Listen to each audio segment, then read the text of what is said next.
दिशोम गुरु शिबू सोरेन नहीं रहे। झारखंड ने खोया अपना आदिवासी मसीहा। 11 जनवरी 1944 को रामगढ़ जिले के नेमरा गांव में जन्मे दिशोम गुरु शिबू सोरेन अब हमारे बीच नहीं रहे। संताली आदिवासी समुदाय से आने वाले इस महान नेता ने जीवन भर जन अधिकार, आदिवासी अस्मिता और सामाजिक न्याय के लिए संघर्ष किया। उनके निधन से झारखंड ही नहीं, संपूर्ण देश ने एक युग को खो दिया। शिबू सोरेन का जीवन संघर्षों से शुरू हुआ था। उनके पिता की हत्या ने उन्हें अंदर तक झकझोर दिया था और उसी क्षण उन्होंने अन्याय के खिलाफ लड़ने की ठान ली थी। बहुत ही कम उम्र से उन्होंने ग्रामीणों और आदिवासियों के अधिकारों की लड़ाई लड़नी शुरू कर दी थी। पढ़ाई छूट गई, लेकिन विचारों की मशाल कभी नहीं बुझी। 1970 के दशक में उन्होंने संताल नवयुवक संघ की स्थापना की।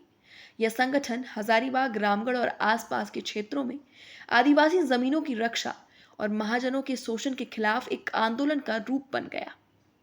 यही संघर्ष आगे चलकर झारखंड मुक्ति मोर्चा की नींव बना, जिसे उन्होंने 1972 में विनोद बिहारी महतो और ए.के. रॉय के साथ मिलकर खड़ा किया। उनका जीवन झारखंड की राजनीति की धूरी बन गया। रामगढ़ और हजारीबाग की मिट्टी से निकले इस योद्धा ने राष्ट्रीय मंच पर आदिवासी आवाज को वो पहचान दिलाई जिसकी दशकों से उपेक्षा होती रही थी। वे 7 बार लोकसभा सांसद रहे और 3 बार झारखंड के मुख्यमंत्री भी बने। हालांकि उनके मुख्यमंत्री कार्यकाल छोटे रहे, लेकिन प्रभाव बड़े और स्थायी रहे। 2000 में जब झारखंड एक अलग राज्य बना, तब वे राज्य के आदिवासी नेतृत्व का सबसे मजबूत स्तंभ बने। उन्होंने जन आंदोलनों से निकले नेता की छवि को कभी धुंधलाने नहीं दिया।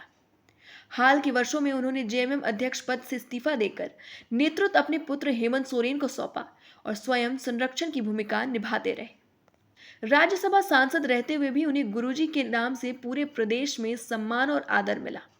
राज्यसभा सांसद रहते हुए भी उन्हें गुरुजी के नाम से पूरे प्रदेश में सम्मान और आदर मिला। स्वास्थ्य कारणों से वे कुछ वर्षों से सक्रिय राजनीति से दूर रहे, लेकिन उनकी उपस्थिति हमेशा प्रेरणा स्रोत बनी रही। उनका निधन झारखंड के लिए केवल एक राजनीतिक क्षति नहीं, बल्कि सांस्कृतिक और सामाजिक रूप से भी यह अपूरणीय है। उनका जीवन नेमरा गांव की मिट्टी से उठकर राष्ट्रीय राजनीति तक पहुंचने की कहानी थी। एक ऐसी कहानी जिसे आज का और आने वाला झारखंड कभी नहीं भूलेगा। आज जब झारखंड उन्हें श्रद्धांजलि दे रहा है, तब यह कहना गलत नहीं होगा कि दिशोम गुरु का संघर्ष कभी नहीं मरेगा। वह आने वाली पीढ़ियों के लिए आदिवासी स्वाभिमान और जन संघर्ष की अमर गाथा बनकर जीवित रहेगा।